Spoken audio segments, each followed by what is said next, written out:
De primera mano es presentado por Tigo. En Tigo, el centro sos vos. Control, Feel Make Feel. Cabal, lo sabés desde siempre. Cuando pasás tu cabal, pasan cosas buenas. Aerolíneas Argentinas.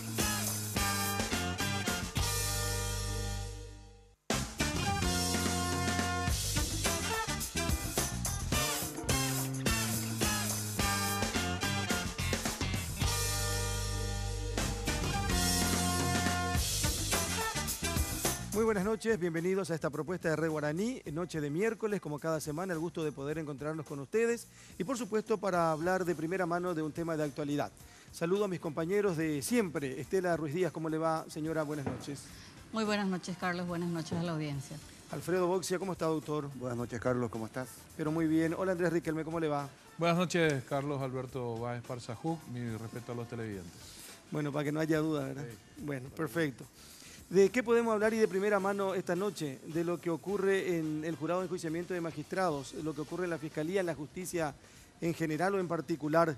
Invitamos y agradecemos la gentileza de la presidenta de la Asociación de Fiscales, la señora Victoria Acuña. ¿Cómo le va? ¿Cómo está, fiscal? Buenas noches. Muy buenas noches, muchas gracias por la invitación.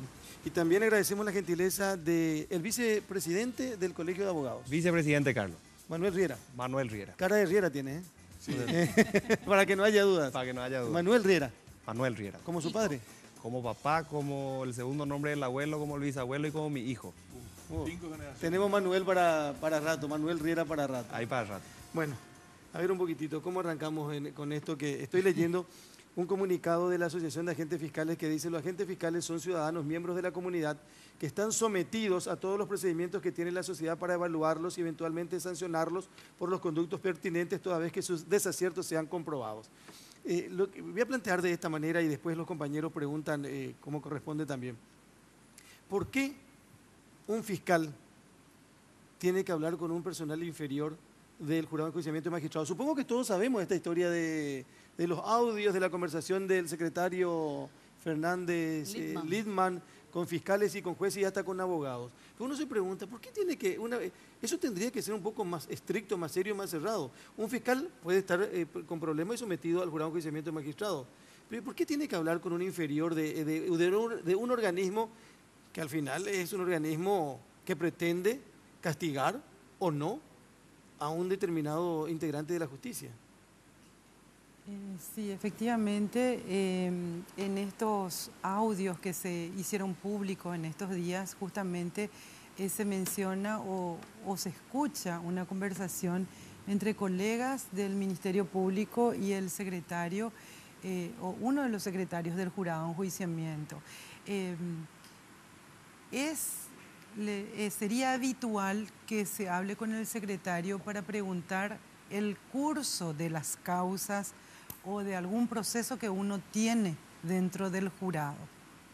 Pero para obtener cuál va a ser el sentido o cuál va a ser la petición, normalmente como asociación de fiscales hemos solicitado audiencia con el presidente, no solamente con este, sino que con todos los que fueron sucediéndose como presidentes, e inclusive hemos solicitado en un momento dado que esté el pleno del jurado de enjuiciamiento para que la asociación y sus miembros vayan a hacer las peticiones formales. Realmente dentro de la asociación siempre nos hemos manejado así institucionalmente, y particularmente cuando hemos tenido también causas denunciadas ante el jurado, también hemos obrado de esa manera, solicitando audiencias y yendo personalmente a expresar la inquietud que cada uno de nosotros tenemos. En su caso particular, ¿alguna vez fue llevada al jurado de enjuiciamiento? Sí,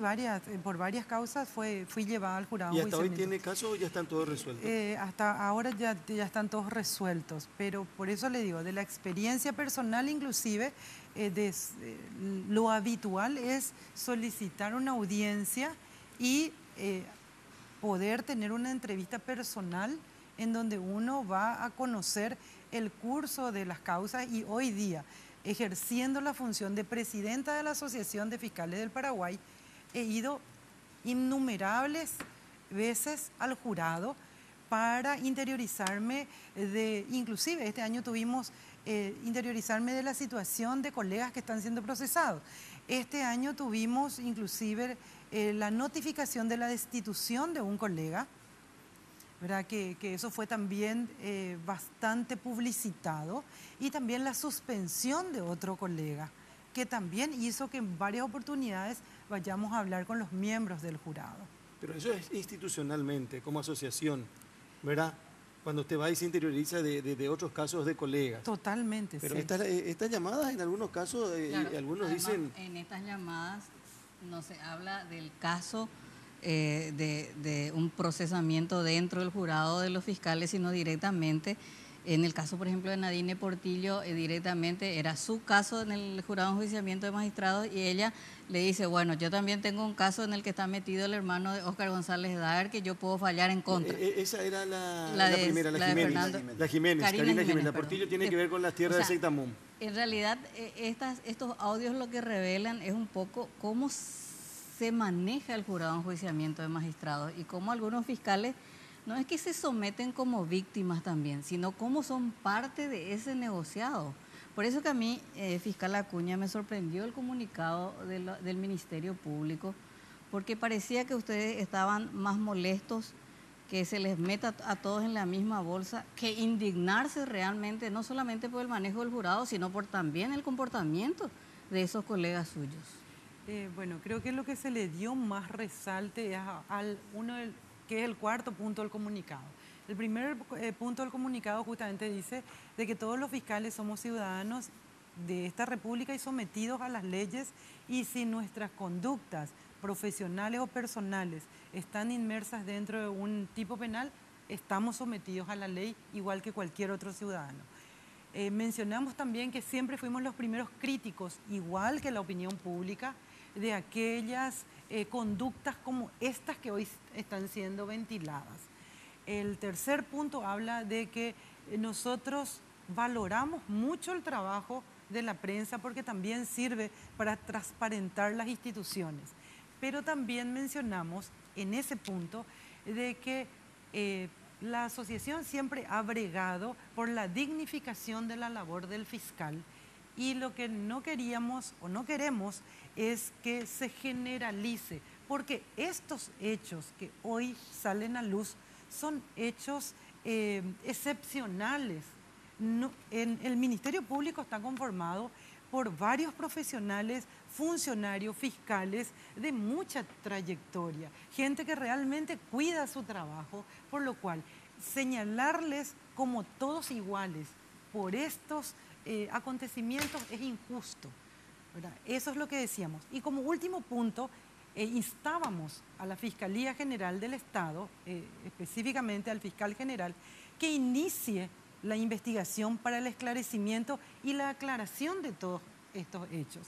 ¿Por qué? Porque esto realmente está afectando la credibilidad de la institución. Y acá, más allá de con los nombres o de las personas involucradas, hay que proteger la institución. Y el único que puede tomar determinaciones dentro del Ministerio Público es el fiscal general del Estado. Pero él le trasladó nada más a estos fiscales involucrados, no los cesó en el cargo hasta tanto se aclare, por ejemplo, la situación.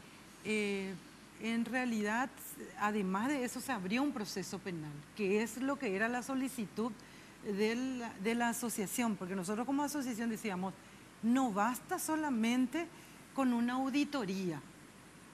Aquí hay que abrir un proceso penal en donde realmente se involucren a todos los afectados y realmente se esclarezca, como ustedes mismos están mencionando. Son hechos demasiado graves en donde se están hablando de causas penales que hoy se están ventilando, por lo cual merece una investigación y llegar al fondo, y que aquellas personas que sean responsables de estas conversaciones realmente asuman la responsabilidad. Pero para vos, Estela, lo ideal sería que no solamente que se le sumaríe o algo por el estilo, sino que se le saque el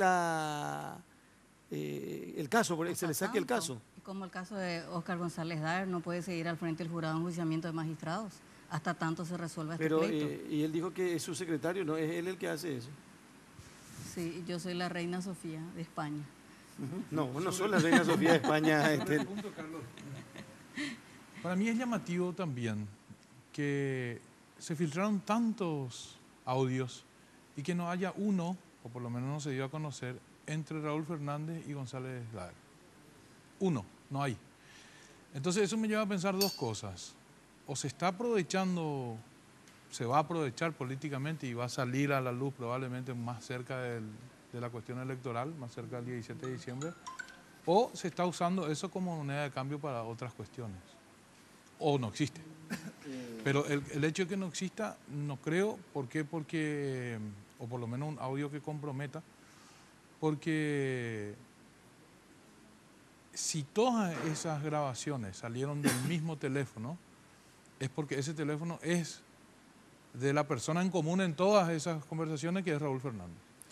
Entonces, ¿qué quiere decir? Que de ese mismo teléfono tuvo que haber conversado por lo menos una vez con el que decimos que es su jefe. ¿Y si te encontrás en la oficina todas las veces que sea necesaria?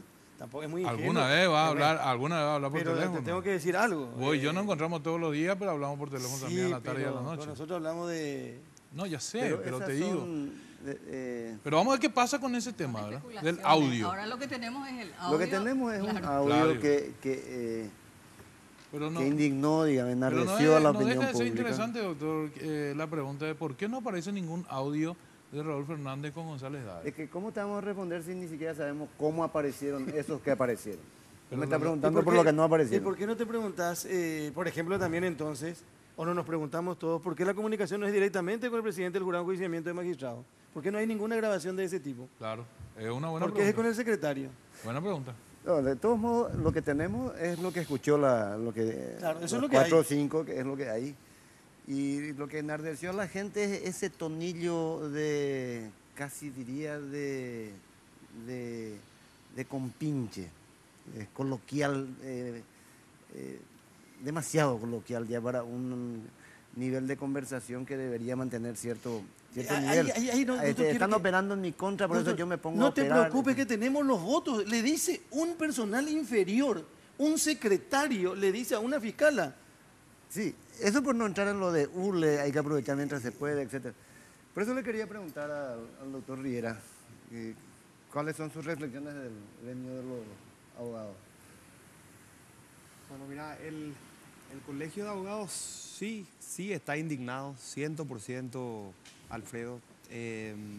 Lo que pasa es que nosotros no tenemos, digamos, la velocidad que se supone debería tener una reacción al ser un colegio que trata de funcionar lo más institucionalmente posible. Nosotros nos reunimos semanalmente los lunes, estamos hablando de este tema, estamos todos de acuerdo en lo que ocurrió, estamos viendo cómo decirlo. Bueno, finalmente esta tarde, un poquitito antes ya del programa de hoy, el colegio salió con un comunicado manifestando la indignación que tiene sobre el tema. ¿Qué es lo que dice el colegio en líneas generales? Nosotros tenemos, como decía Estela, hay un secreto a voces en el sistema judicial, pero el abogado sabe, el abogado se cuida siempre de que lo que dice tiene que ser sustentable, tiene que ser de alguna u otra manera corroborable, y más aún el colegio de abogados, si quiere manejar y cuidar su prestigio institucional. No puede salir espontáneamente a sentarse en las puertas del jurado de enjuiciamiento y hacer un ruido de ese tenor porque el colegio no funciona así. Entonces, de lo debatido, de lo hablado todos estos días con todos los miembros del colegio, nosotros planteamos la indignación. Dijimos que automáticamente el jurado de enjuiciamiento de magistrados tiene que salir a esclarecer este asunto. El Ministerio Público, a través de la Fiscalía o del Fiscal General, alguien tiene que salir a decir esto, y el colegio tiene que hacer lo propio respecto de los abogados. Que también forman parte. Por supuesto, porque es todo el sistema. ¿Qué es lo que pasa? Que el colegio de abogados como el nuestro es uno dentro de 60 colegios. Nosotros somos asociaciones privadas que funcionan porque vos voluntariamente me pagás a mí una cuota y venís y te sentás conmigo para hablar de estos temas. Yo no tengo ley de colegiación, yo no tengo control de la matrícula, yo no tengo control disciplinario, yo no hago jurar los colegas, yo no les controlo su actuación en los pleitos y no puedo. Entonces, son como la ARP. Por supuesto. O sea, sí tienen peso a la hora de hablar y de opinar. Totalmente. Sí. Entonces, ¿dónde está el peso del colegio? El colegio es un organismo que tiene que incansablemente someter a presión a las instituciones públicas en el desempeño de sus funciones regladas. Yo tengo que presionarte, presionarte, presionarte y decirte y señalarte y golpear y golpear y golpear, porque tengo que mostrarle a la gente que se puede litigar sin llegar a esto. Así como decía el doctor Boxia, ¿verdad? Realmente molesta escuchar no el audio, sino lo coloquial del audio, o sea, la ligereza con la que se trafica una influencia. O sea, es un trueque, es como jugar truco. Entonces vos decís, la pucha, además de que se hace eso, se hace con una ligereza, con una falta de... Eso es lo que nosotros dijimos, nosotros señalamos en este comunicado que se va a poder leer posiblemente en redes sociales ya, que el Ministerio Público tiene que salir a explicar, el jurado de enjuiciamiento tiene que salir a explicar y naturalmente el colegio tiene que asumir su cuota de responsabilidad en tanto y en cuanto tiene que señalarle a los colegas agremiados. Esa no es la manera, hay que litigar de otra manera, no nos expongamos, denunciemos y vamos a sopesar la balanza en un proceso donde vos y yo discutimos de igual a igual, no porque vos sos de la rosca me ganás y yo no, ¿verdad? Para el Colegio de Abogados, hoy el jurado de enjuiciamiento de magistrados y la Fiscalía General del Estado no tienen credibilidad. Claro que no tiene, por supuesto. Está puesto en tela de juicio. Y no solamente para nosotros en el sentido de que somos una asociación alejada. Adrián Sala y Claudio Baqueta representan nuestro gremio como el de todos en el país. Están ahí sentados. ¿Hace cuándo? No en el jurado, pero en un están? consejo que tiene su representante en el jurado. Perdón, ¿hace cuánto están? Lo de Salas y Baqueta, digo. No, ellos tienen hace poquito, un año y piquito, pero el colegio año, de la abogados y todos los colegios de abogados tienen representación en el consejo e indirectamente en el jurado desde el 92, desde la Constitución. Claro, Claro. pero justamente un miembro del Colegio de Abogados, que es el doctor Adrián Sala, dice, el 30% nomás nosotros sabemos. O sea, podemos suponer ahí que es el 70%. Pero él conoce algo más o solamente se enteró también por Y eso el yo audio no o los lo Él sabía dijo, decir. puede ser que yo conozca algo más, digamos el 50%. Pero él también se adelantó y dijo, ¿cuál pareíta? Bueno, y ese es otro tema. Esto es un auténtico escándalo, un escándalo jurídico, un escándalo político, y lo que desalienta es que todos tenemos la impresión de que opareíta, como dijo el doctor Salas, ¿verdad? Deberían apartarse los que están involucrados, debería pedir permiso por lo menos el presidente del jurado. La investigación tendría que provenir por lo menos, si no del cuerpo jurídico, por lo menos del cuerpo político. Y en el Senado hubo un silencio, pero realmente masivo y vergonzoso, porque todos de algún modo están ligados o involucrados a distintos juicios, ¿verdad? Creo que la única que habló fue la senadora Desiree Masi. No, habló Adolfo Ferrero también con nosotros ayer, Sí. No, que también fue miembro del jurado de... Una de dos. eh, O la teoría de lo pareí o el otro extremo. ¿Cuál es? Caen todos. Ayer, durante la sesión, cuando Salas le dice a González Dar que él tiene que apartarse, González Dar pega a la mesa y dice, si yo caigo, caen todos. a la bucha. Entonces, por eso digo, un extremo es lo pareí y se salvan todos. Y el por otro eso extremo es se van todos. que no pudieron hacerlo renunciar. Este escándalo va a ser el final, que yo creo que está cercano, de esta figura constitucional que tantos malos resultados ha traído, ¿verdad? En cuanto se haga un cambio de la Constitución, una de las unanimidades probablemente sea el cambio de este sistema, jurado de enjuiciamiento y consejo de la magistratura.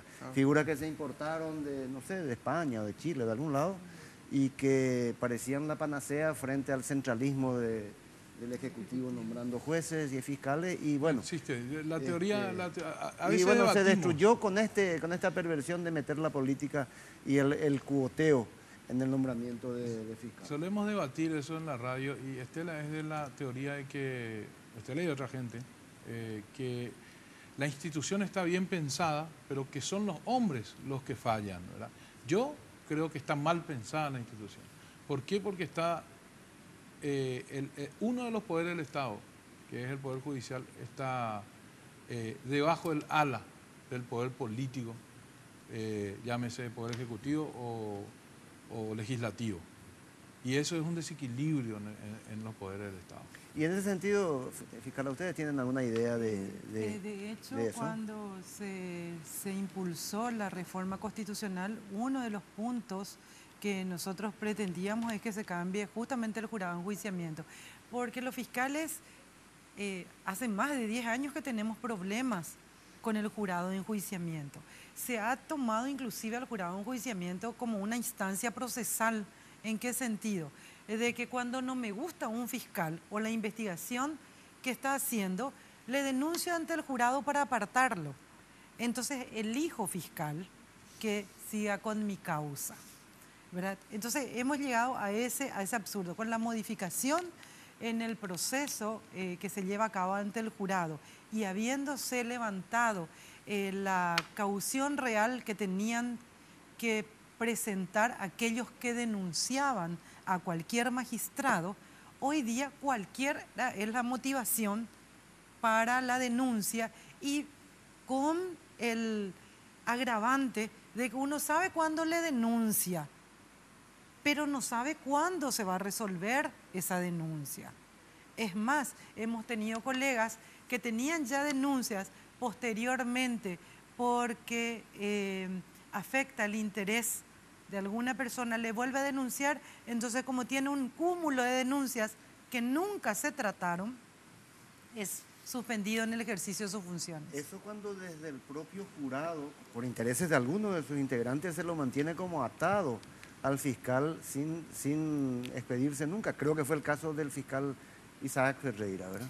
Exactamente. Uno de los casos fue Isaac Ferreira, pero hay varios, tenemos varios, por eso le digo, la lucha de la Asociación de Agentes Fiscales con las decisiones del jurado datan de años. Les puedo decir que más de 10 comunicados hemos sacado en su momento por decisiones que nosotros consideramos arbitrarias. Pero también, es cierto, lo que hoy tenemos, también a nosotros, los miembros de la Asociación de Fiscales, nos indigna y nos afecta porque quedamos en el medio. O sea, nosotros somos parte afectada en este momento y señalados por toda la ciudadanía como ahí están los corruptos. Pero convengamos, fiscala, que la Fiscalía en general no hace mucho para lograr la credibilidad de la ciudadanía. Me gustaría ¿a qué corrupto le metieron a la cárcel? ¿O es imposible meterle a un político corrupto a la cárcel?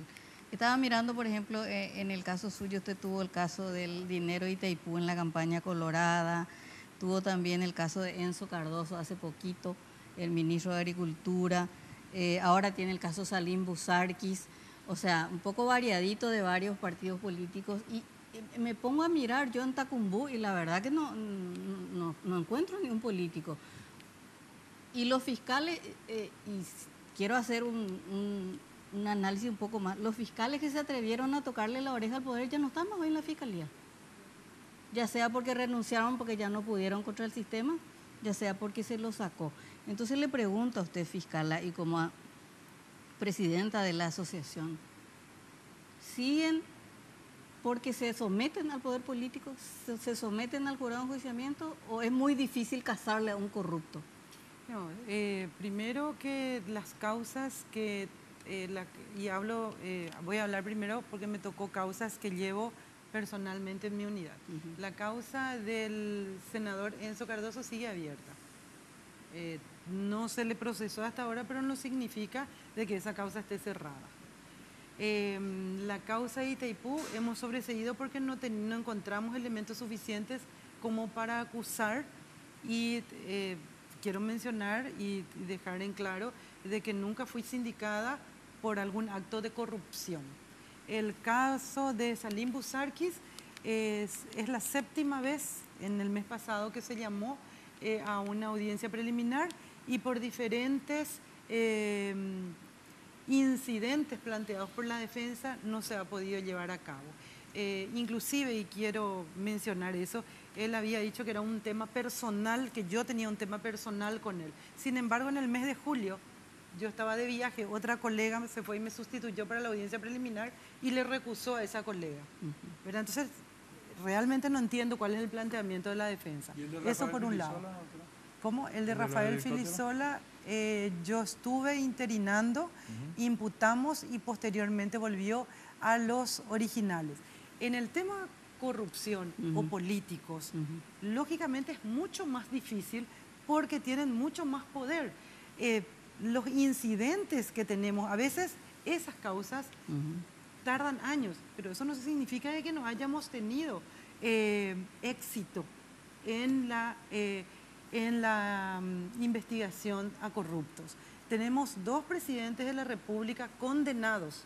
No se fueron a ser privados de su libertad porque en la Corte consiguieron la prescripción de sus causas. Pero el Ministerio Público como Ministerio Público cumplió, ¿verdad? Y así una serie de causas en donde podemos señalar que sí se consiguieron condenas. Vamos a repetir los casos que son de los 2 presidentes, digo, los 2 expresidentes. El ingeniero Guasmosi y el señor González Maqui tiene 2 condenas.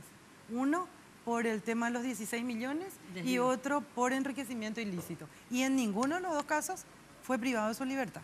¿La Corte es la otra gran traba para la justicia en Paraguay? Y por sobre todas las cosas, la permisividad de plantear los incidentes y que no se tomen las medidas correspondientes. Usted me dijo también de que el Ministerio Público es como que no lucha por dejar o por la credibilidad de la institución. Yo no estoy de acuerdo en el sentido de que sí se hace. El Ministerio, si hacemos una estadística de cuántas causas entran al año y cuántas causas salen con escritos conclusivos de acusación, yo le puedo asegurar que ustedes van a quedarse muy asombrados. ¿Y cuántos de ellos llegamos a juicio? Y no por responsabilidad del Ministerio Público. Ahora, doctora, ¿cuánto hay en esa falta de definición de esos casos? ¿Cuánto hay de la cuestión procesal y cuánto de un trasfondo político para que esas decisiones a nivel juzgado o a nivel Corte Suprema queden impunes? Cuando hablamos de personas que administran el Estado o de aquellos que se dedican directamente a la política, lógicamente hay un fuerte contenido político. Y no solamente eso hablando de políticos, pero hay otras personas o otros particulares que también tienen mucho peso. Y en ese sentido puedo hablar de empresarios, de miembros de la iglesia. O sea, Astrea no tiene la venda en Paraguay. No completamente. Hay un sinnúmero de personas que efectivamente utilizan los poderes que tienen para trabar las causas. Lógicamente, las trabas son jurídicas, porque plantean, pero ¿cuántas veces se le permite que planteen?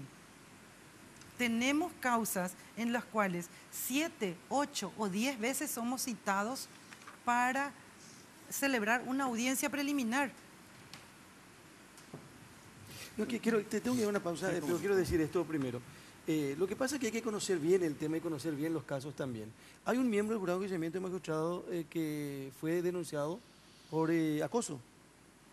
¿Sí o no? Triscovich. Sí. Y alguien dijo por ahí que envió 2.500 mensajes a la alumna de la facultad. Sí. Yo no sé, ¿eso es cierto o no es cierto? Eso no se pudo demostrar, nunca se pudo demostrar. Él es miembro, es representante de la iglesia, ¿verdad? Sí, de la Universidad Católica, que es de la Iglesia Católica. Sí. Entonces, ese es un tema. Yo no sé si es cierto o si no es cierto, porque alguien ya me dijo, no se inventan más los mensajes que se... No sé, para eso está la justicia, tiene que verificar y comprobar y decirnos si es así o no es así. Otro tema, me estuvieron diciendo en estos días de que el diputado Carlos Portillo también estuvo haciendo algunas llamadas telefónicas a algunos magistrados o fiscales, algo creo que del Alto Paraná. Eso también está mal.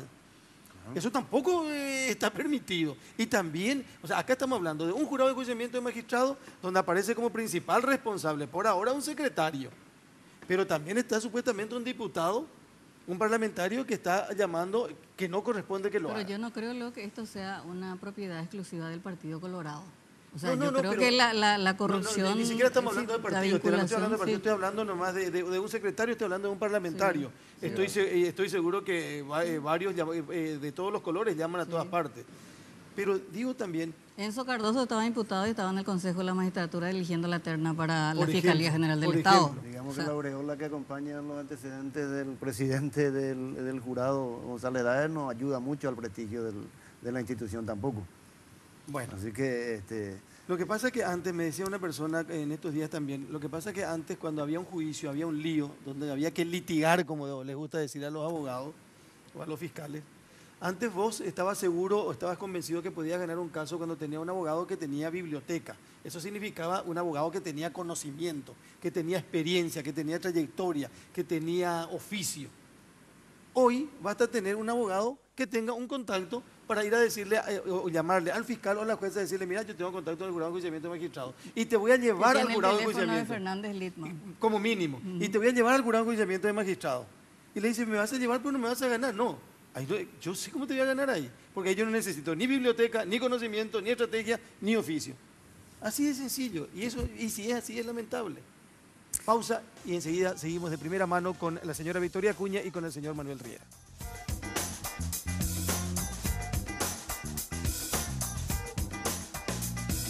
Disfruta de la señal de Tigo Sports en HD por tan solo 5.000 guaraníes adicionales a tu plan mensual. Suscríbete llamando al asterisco 611 o al 021-618-9900. Porque en Tigo, el centro sos vos.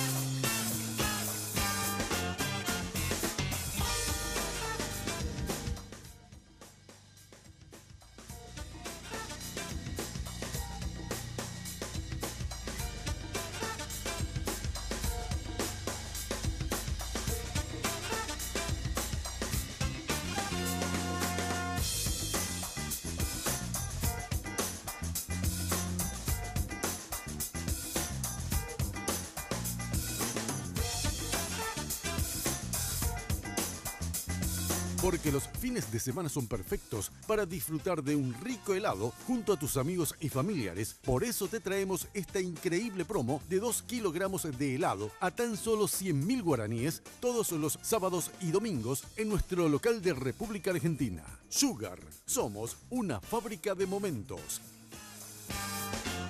Viaja a Buenos Aires con Aerolíneas Argentinas por $292, tarifa final. Te llevamos a 37 destinos dentro de Argentina y a 23 destinos internacionales. Para más información, llámanos a los teléfonos 202-323-224-444 o ingresando a nuestra web www.aerolíneas.com.ar. Elige Aerolíneas Argentinas.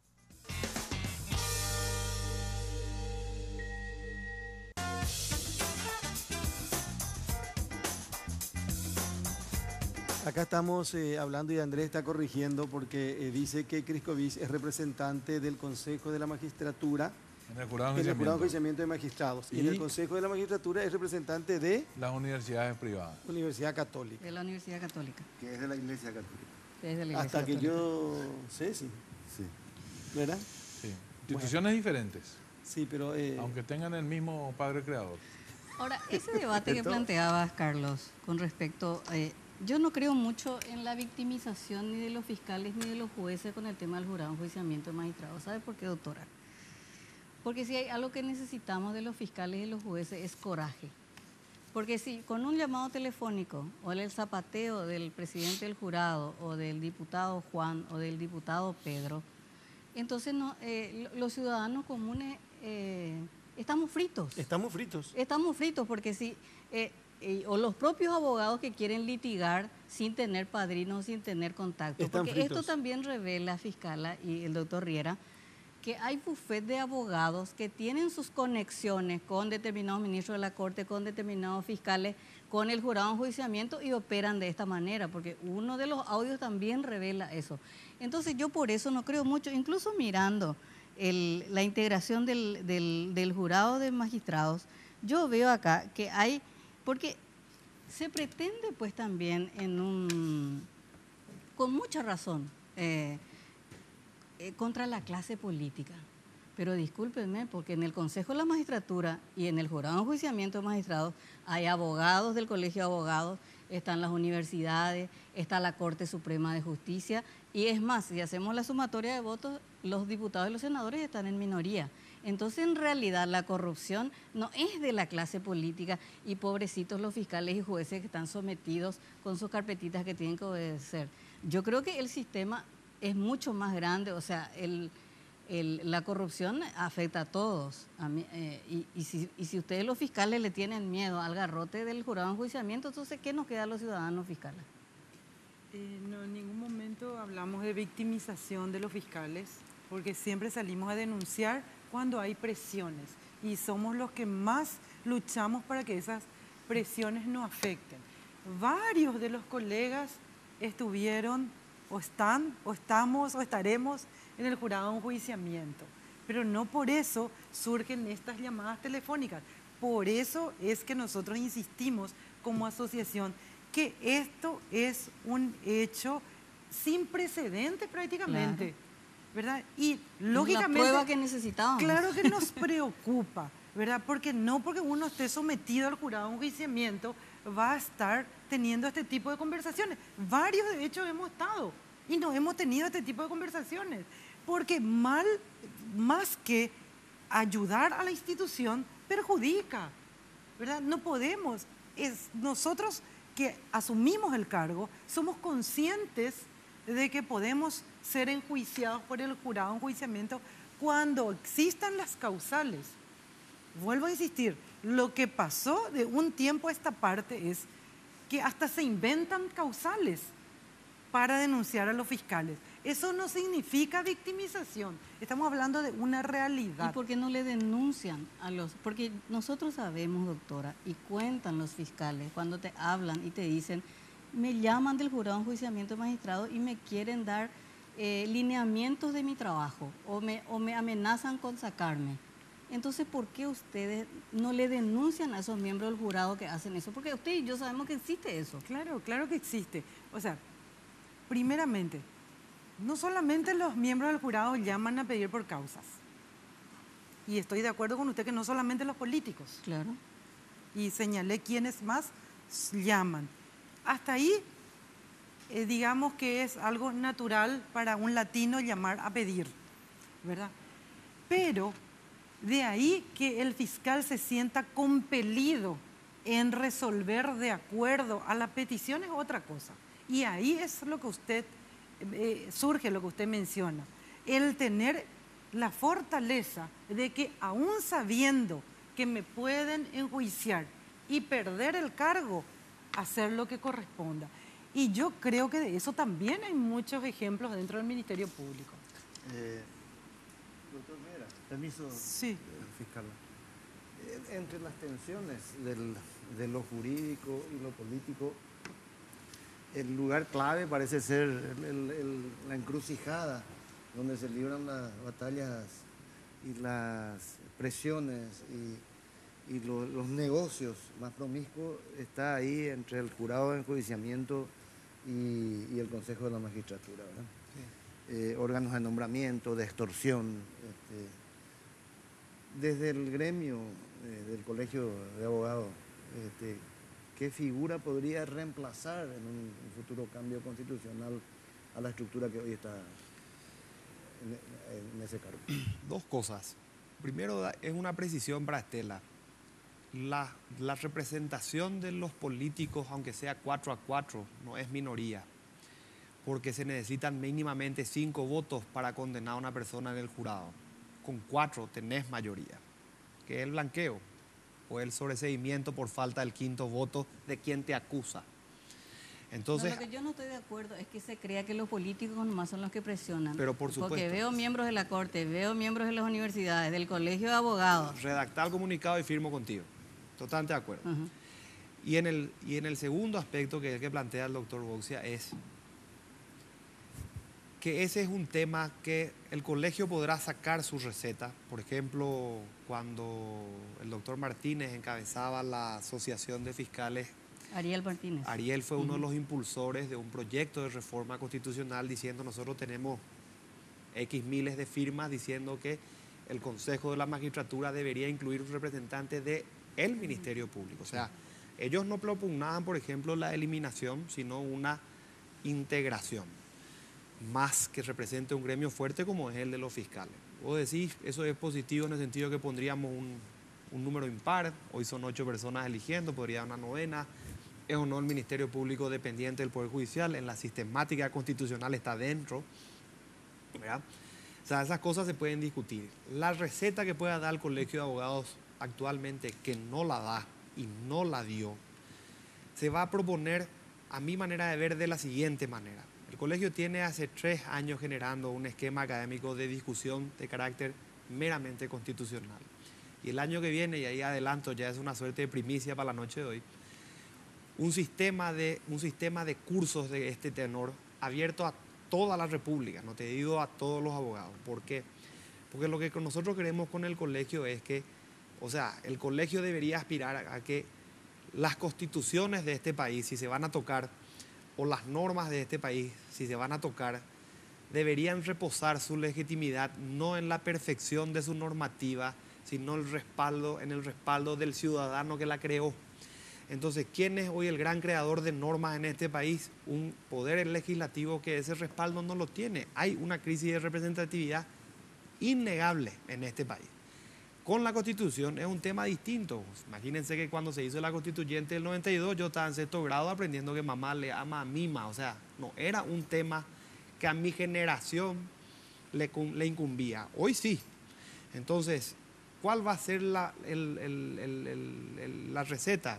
La que trajo el doctor Sagüez de España con la crítica, esto, lo otro, la que trajo el doctor de Argentina, la que trajo en Chile, la que funciona en un país con una gran economía, no sé.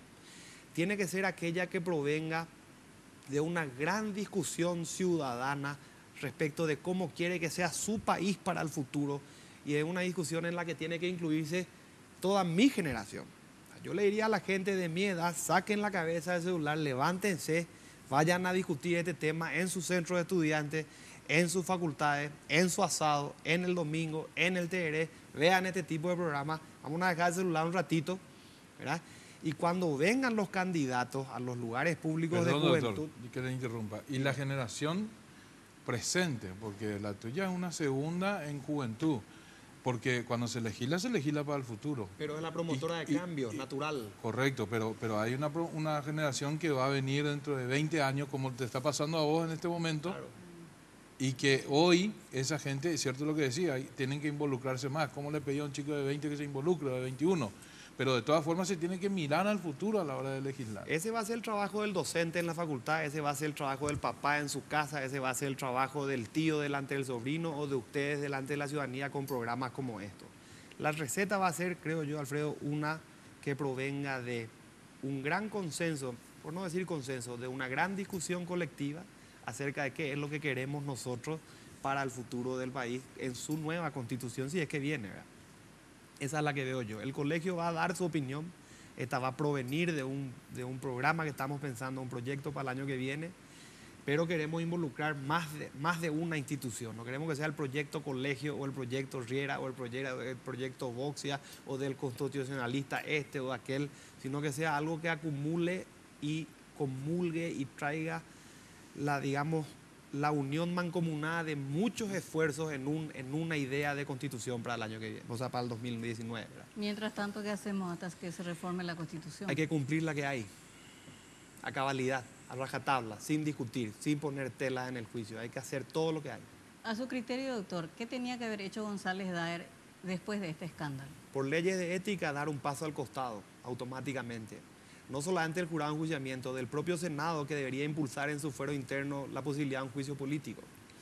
Y todos los miembros que están involucrados en el asunto tienen que hacer lo mismo. Esta es una opinión mía personal, no del colegio, porque el colegio no lo trató. Es automático. Pero el Colegio de Abogados pidió que, en su comunicado, institucionalmente, que se llegue al fondo de la cuestión. Por supuesto. A diferencia de la Asociación de Fiscales, que tibiamente... Y en el punto 1 dice la doctora que reconoce que los fiscales son pasibles de delitos comunes como cualquier otro ciudadano. Eso no hace falta que se diga en un comunicado, eso lo sabemos porque la ley lo dice. Pero hubo una tibieza, doctora, en protestar por la cuestión de fondo. Y entonces le pregunto dos cosas. ¿Qué porcentaje de los fiscales pertenecen a la asociación? Y si estos fiscales que están involucrados son miembros de su asociación, ¿y qué van a hacer con ellos ustedes? Bueno, no sé a qué se refiere con tibio, no sé cómo se mide eso, tibio más o menos, ¿verdad? No sé a qué se refiere con tibio, porque nosotros en ese comunicado instamos a la cabeza de la institución a que inicie la investigación y se esclarezcan los hechos, que lidere el fiscal general la investigación, porque otra cosa que debemos mencionar, estos audios, el segundo audio, porque esto proviene de la semana pasada, como asociación estamos expectantes, esperando que la cabeza de la institución tome una decisión en defensa de la institución. No lo hizo. Esta semana volvimos a presenciar o a escuchar audios. A las 11 de la mañana terminó el programa del cual se hicieron eco esos audios. A las 2 de la tarde, la Asociación de Agentes Fiscales fue la primera que se pronunció con relación a esto, en razón de que la institución no estaba tomando una determinación para defender la institución. O sea, la cabeza de la institución no estaba tomando una medida. El Ministerio Público. El Ministerio Público no estaba tomando una medida. ¿Qué medida usted esperaba? Que se inicie una investigación con el primer audio. ¿Y en cuanto a la función de la fiscal afectada? ¿Cómo? En cuanto a la función y específica, todo, separarla, suspenderla. Dentro de una investigación penal, el fiscal general tiene la facultad para hacer todo, administrativa y judicialmente. ¿Qué esperaban ustedes? Porque él es la cabeza de la institución. ¿Qué Nosotros tenía que haber hecho el fiscal a su criterio? Iniciar la investigación desde el primer audio. Eso es lo que nosotros estábamos, y esperamos una semana y surgieron más audios. Entonces, lógicamente, nosotros como asociación no podíamos permanecer callados. Hoy nos critican porque fuimos tibios. ¿Qué iban a decir si nosotros no decíamos nada? Es que no correspondía luego que no digan nada. Doctora. Tenían que decir sí o sí. Bueno, pero por eso le digo, ¿verdad? Hoy nos critican por los términos de nuestro comunicado. O sea, pero que hay el una fiscal cabeza. general Díaz Verón no fue lo rápido que tenía que haber sido. Pero lógico que no. Nosotros consideramos que no. Porque se sacaron comunicados inclusive de otras instituciones y posteriormente, porque primeramente se decide hacer una auditoría. Nosotros en principio dijimos, no, es suficiente una auditoría. E inclusive en medio de prensa salió un funcionario de la Fiscalía a decir que en una de las causas ya se había hecho un mes atrás una auditoría. Entonces se iba a repetir esa auditoría. O sea, hay muchas cosas que nosotros como asociación consideramos que están mal. ¿Pero auditoría con resultado o sin resultado? Sí, con resultado. Con resultado. Vuelvo a insistir, nosotros consideramos que en estos casos, por la gravedad de los hechos, no es suficiente una auditoría. Pregunto esto, ¿quién tiene que ser el más celoso cuidador de los fiscales? ¿Quién califica a un fiscal como bueno y malo? La institución, la fiscalía. Claro, nosotros tenemos una jefatura que inclusive inicia sumarios a los fiscales por mala conducta, inclusive por afirmaciones en redes sociales. Sí. Podemos ser pasibles de sumario. Pero, doctora, una cuestión. Digo, la Fiscalía General del Estado prepara a los fiscales, a las personas para que sean excelentes fiscales. Ante una determinada situación, se le puede llevar, por A o por B motivo, a un fiscal al jurado de enjuiciamiento de magistrado. Ahora parece que ya es una constante. No me gusta su fallo, directo al jurado de enjuiciamiento de magistrado. No me satisface mi interés, la querella o las partes llevan al jurado de enjuiciamiento de magistrado. Yo creo que hasta en el jurado de enjuiciamiento de magistrado la Fiscalía tendría que tener un celo con respecto a sus fiscales, siempre y cuando estén convencidos también de la función y de la capacidad de cada uno de los fiscales. No tirarle nomás ahí y no ser simplemente la asociación de fiscales la que tiene que ir a buscar alguna información o tratar de salvar o de defenderle. En este caso, por ejemplo, el jurado de enjuiciamiento de magistrados no procesó, no sé cómo se le llama, a los fiscales citados. En juicio. No, ¿verdad? Las tres fiscales, los tres fiscales. No se reúne más ahora porque tenía que reunirse el martes, pero no. No, pues se reunieron para ratificarle a González Dávila. No. La fiscal Karina Jiménez estaba ya Estaba enjuiciada y el martes fue suspendida en el ejercicio de sus funciones. Ahora. Ayer. Sí, ayer. Y el secretario está separado también. Sí, y el secretario también está en el separado. caso de Igor Cáceres y el otro, lo que fueron trasladados. Pero también hay que tener en cuenta Portillo. una cosa con relación a la Fiscalía General del Estado, y vamos a ir a otra pausa. En el audio, yo no sé si con qué, porque para eso se tiene que investigar y se tiene que averiguar. Se le menciona nada más y nada menos que al jefe de gabinete de la Fiscalía. Sí. ¿Recuerdan que nosotros aquí habíamos hablado que el lunes? Se llama Roberto Zacarías. Sí. Y le dicen el monje negro de la Fiscalía. Por ejemplo, no sé por qué. Se habla del propio responsable de la unidad de delitos económicos. Ya hablé o vamos a hablar con Federico. Entonces, alguna reacción. ¿Qué dijo el jefe de gabinete de la Fiscalía? ¿Qué dijo el señor Federico? El responsable de delitos económicos salió, dijo, señores, no me metan a mí en esta cuestión, no tengo nada que ver, nunca participé. Se me llamó para esto, se llamó para... ¿Dónde está? No hay. Ni una palabra. Silencio. Bueno, la pausa, por favor.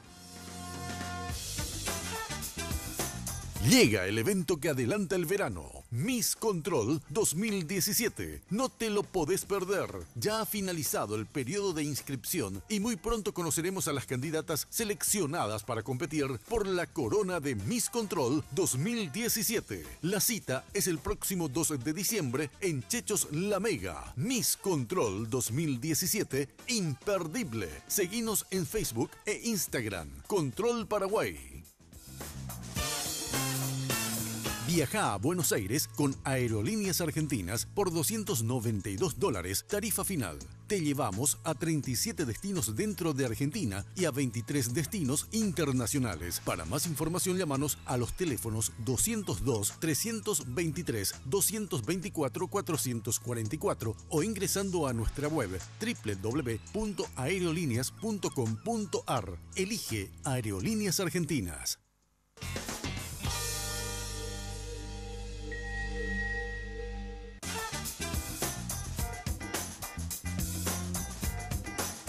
Bueno, seguimos. Doctor Boisa, ¿qué pasa?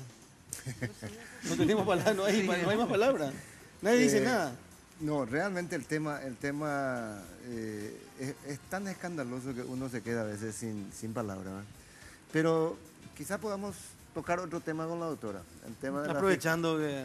la Fiscalía General del Estado y la terna que parece que está a punto de ser rechazada, la primera de las propuestas de la doctora Sandra Quiñones. Sí. Y, mañana se trata. Sí, y la duda ya otra vez, como siempre, todo es discutible en Paraguay. ¿Qué pasa? ¿Se rellena la terna? ¿Se nombra otra? ¿Qué se hace? Si, por ejemplo, vamos a suponer que mañana se rechace la terna, doctora. Esperemos que no. Esperemos que no y esperemos a ver qué dice el Senado. Yo realmente espero que den su acuerdo a la doctora Sandra, porque realmente esta designación ya es demasiado larga.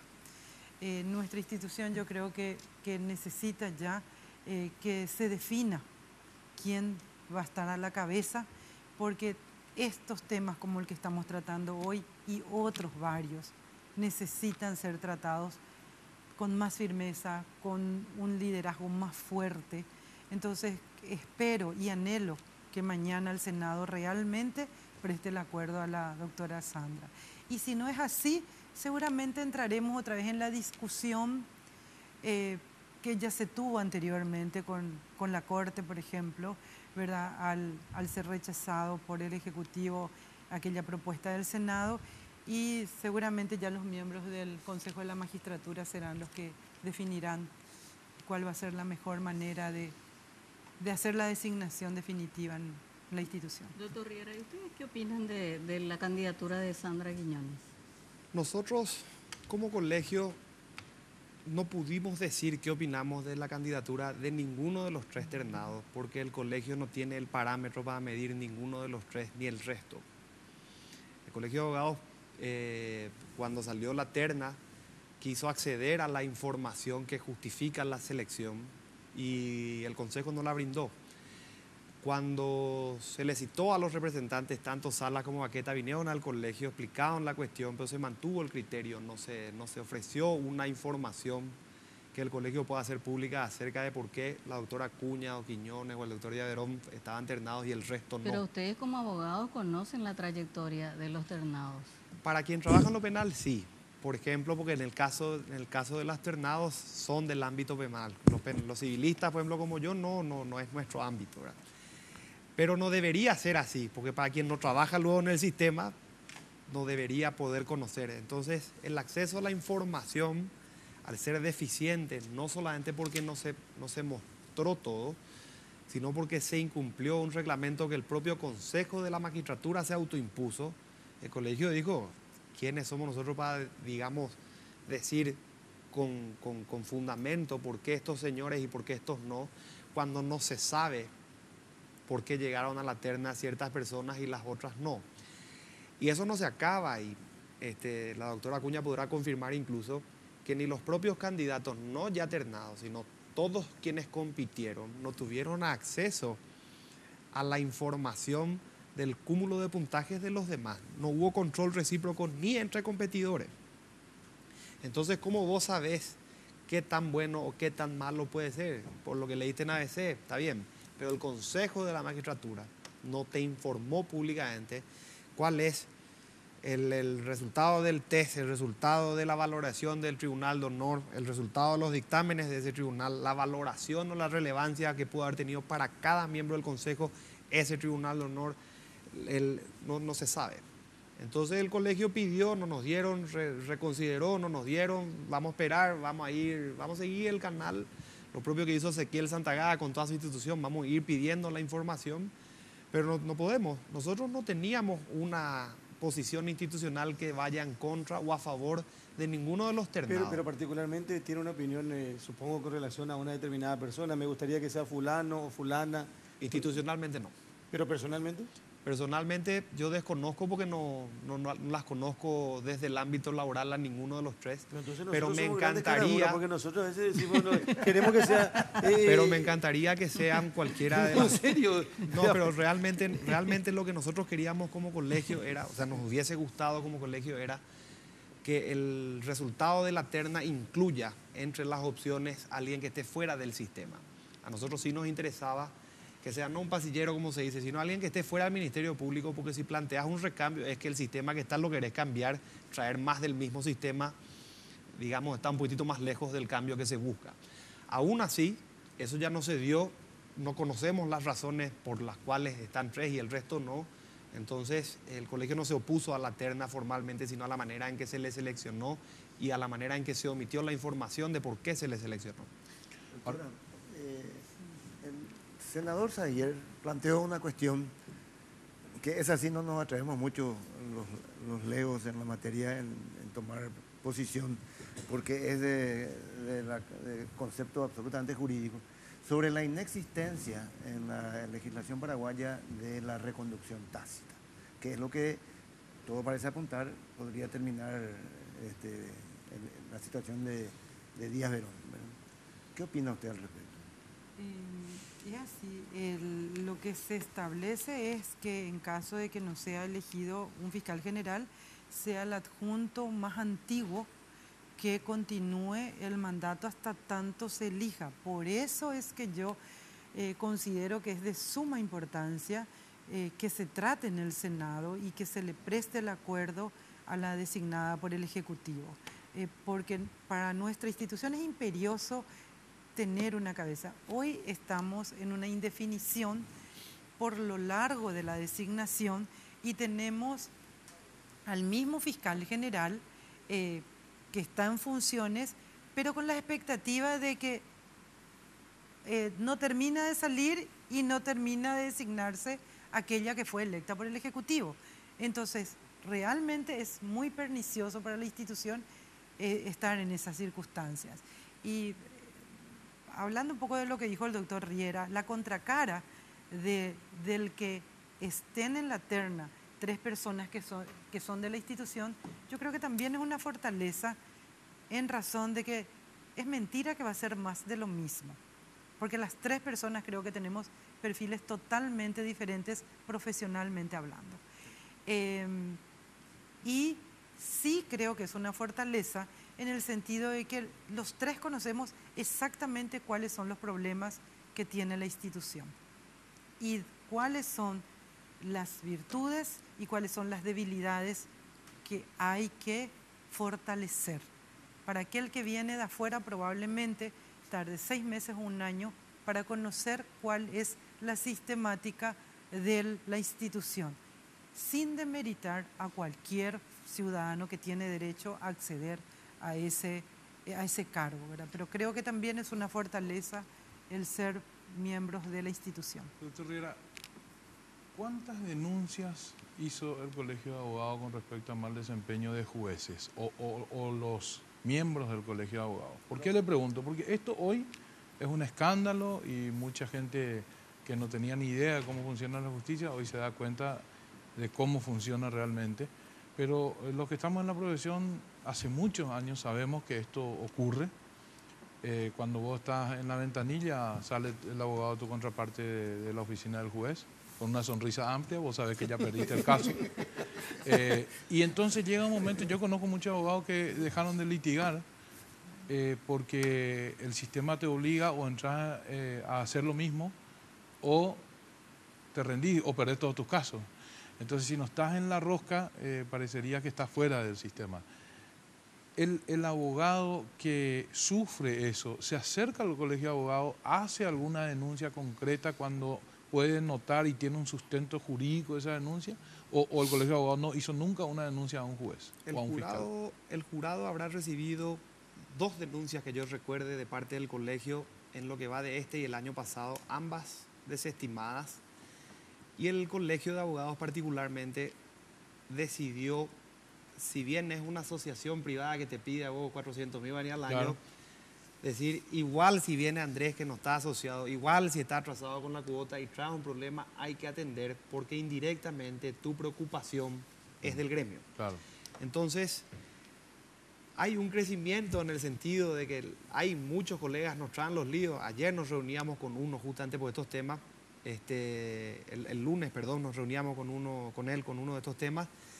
Y así en el año. El asunto es que a lo mejor el número o el volumen no es significativo. Para una profesión de 40.000 abogados no es un número significativo tener 10, 15 de estos temas. No todo el mundo se anima. De ese grupo de 40.000 personas, 4.000 estarán litigando como mucho en el país. O sea, hay 36.000 personas que entraron en la profesión y no encontraron un agujero o decidieron que litigar no es lo suyo o no estaban en el sistema o en la rosca o como quiera sea la razón, ¿verdad? Pero sí, el colegio recibe, atiende, tuya, socio o no, al Pero día o no. 2 en un año. Nada, pero es lo que hay. Son 2.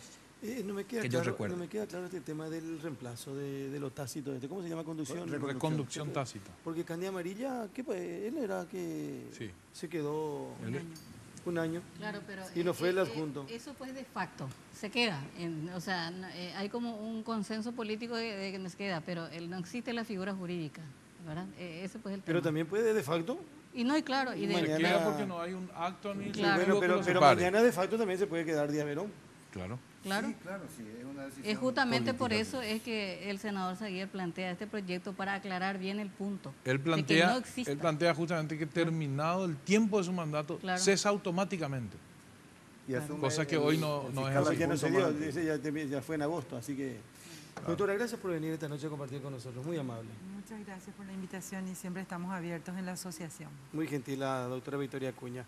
Señor Mario Riera, muchas gracias, abogado, por estar con nosotros. A ustedes, Carlos, por la invitación. Muy amable. Realmente un gusto. Gracias. Vamos a la pausa, por favor. Viaja a Buenos Aires con Aerolíneas Argentinas por $292, tarifa final.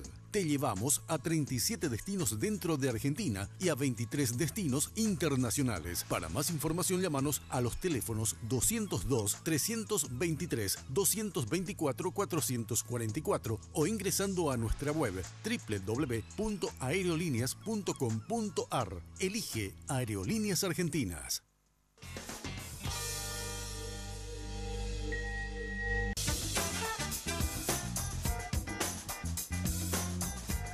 Bueno, parte final de nuestra presencia esta noche. ¿Y después? Bueno, sí, el tema, me estaba reflexionando acá con Andrés. 25 años pasaron de esas figuras que parecían tan geniales, tan modernas, tan novedosas. Tribunal de enjuiciamiento, como jurado de enjuiciamiento y Consejo de la Magistratura. Defensoría del Qué mal terminó esta historia, ¿no? Y también 25, un poco, 20, Todavía no terminó. 20, 25 años que todavía teníamos esa sensación de frescura.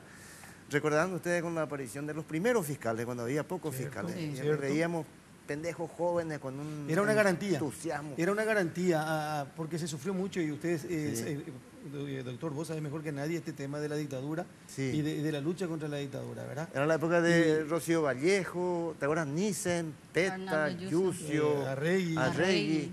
Y bueno, y después fueron muchos otros más también, ¿eh? Sí, muchos otros más. Muchos otros más. Y luego terminamos en lo que terminamos, ¿no? ¿Y será que dentro de 25 años vamos a estar acá de primera mano y diciendo hace 50 años que la Constitución... No, y no la creo, reconducción tácita de la vida que No continúa. sabemos si hay reconducción tácita o no, ¿eh? Bueno, Andrés. No, se espera. Yo me ratifico y todo esto viene a ratificar mi teoría que yo hace mucho tiempo tengo. Yo creo que tienen que desaparecer ambos órganos, pensarlo mejor, así como dice el doctor Riera, que salga de una expresión popular, pero de gente que entienda, que lo haya sufrido y que conozca todos los recovecos que tiene este sistema, como para evitar que en el futuro se vuelva a cometer el mismo error de crear instituciones que sirvan más para garrote que para proveer justicia. Entonces, por ahí viene la mano. Creo que está agotado este sistema y en un futuro cercano, apenas instalado el próximo gobierno, ojalá podamos empezar a discutir cosas tan importantes como una modificación de la Constitución Nacional, ayornarla a nuestros tiempos y que verdaderamente sirva como un instrumento de justicia en Paraguay. Señora. Las instituciones no son entelequias, ni están integradas por ángeles. Están integradas por hombres. El Consejo de la Magistratura, el Jurado de Enjuiciamiento de Magistrados, ahí hay miembros de la Corte Suprema de Justicia, hay miembros del Colegio de Abogados, hay miembros de las universidades. O sea, que no estén los políticos y por eso van a ser instituciones honestas. Bueno, vamos a ir No. igual entonces. Entonces, me parece a mí que aquí lo que hay que elegir es a las personas, porque igual yo les pregunto hoy, ¿y qué fiscal va a integrar el Jurado de Enjuiciamiento de Magistrados? O sea, ¿por qué yo creo que el fiscal que integre el Jurado de Enjuiciamiento no va a estar en el mismo enjuague en el que están hoy? Bueno, O sea, lo que yo digo nomás es que para mí, evidentemente, con el tiempo se demostró que no funcionan. Hay que buscar. Lo que yo nomás no creo es que porque no estén los políticos, por eso van a ser dechadas de virtud. No creo absolutamente eso, ¿verdad? ¿Qué diferencia hicieron los otros organismos en el Consejo y en el Jurado? No hicieron ninguna diferencia. Se ayornaron y están todos juntos en este tema. Entonces, para mí no pasa por qué instituciones están o no están.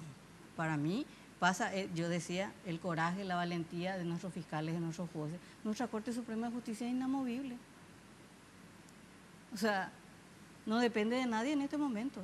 Tienen inamovilidad hasta los 75 años, ¿verdad? Pero se llamó- Entonces, a mí me parece que pasa por las personas. Ustedes no sé si se acuerdan que cuando se instituyen estas instituciones en nuestra nueva Constitución, la primera Corte Suprema de Justicia por estronista, hasta hoy se les recuerda, y Perdón, se Estela, conformó con este Consejo de ¿Y la quién Magistratura. elige a esas personas? Y los partidos y las universidades. No, ¿quién y el Colegio de elige Abogados. hoy a los jueces y a los fiscales y a los que tienen que a los que vos decís que tienen que ser impolutos, los que tienen que negarse a la presión, etcétera?